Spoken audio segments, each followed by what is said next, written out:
हर हर महादेव।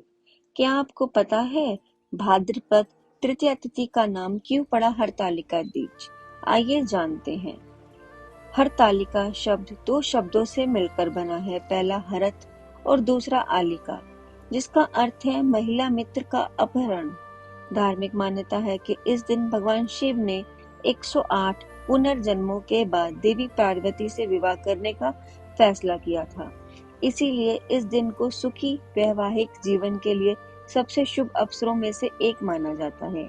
इस दिन सुहागिन स्त्रियां पति की लंबी आयु और सुख समृद्धि के लिए हरतालिका तीज का व्रत रखती हैं। वहीं कुंवारी कन्याएं मनचाहा वर प्राप्त करने के लिए निर्जला व्रत रखती हैं। ऐसी मान्यता है कि माता पार्वती भी इस व्रत को रखने के बाद ही भगवान शिव को पति के रूप में प्राप्त किया था। इस दिन माता पार्वती और भगवान शिव की विशेष पूजा और अर्चना की जाती है। व्रती इस दिन 16 श्रृंगार करके पूजन करने के बाद कथा पढ़ती है। हरतालिका तीज व्रत का महत्व। सनातन परंपरा के अनुसार वैवाहिक महिलाओं में 16 श्रृंगार करने का चलन प्राचीन काल से रहा है।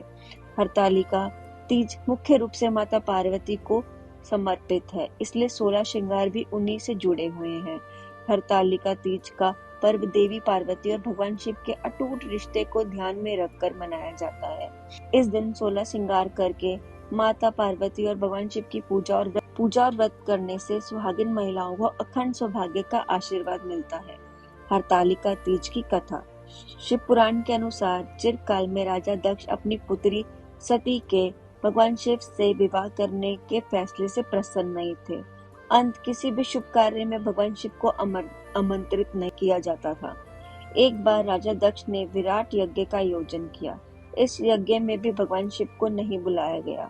भगवान शिव के लाख मना करने के बाद भी माता सती नहीं मानी। तब भगवान शिव ने उन्हें जाने की अनुमति दे दी।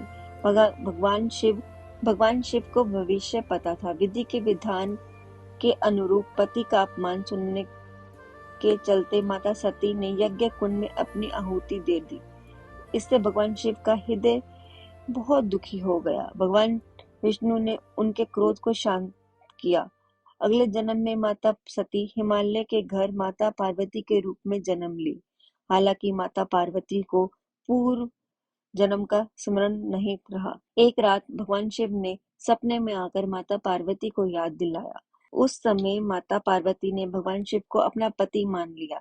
जब माता पार्वती बड़ी हुई तो उनके पिता ने विवाह के लिए नारद जी से सलाह ली।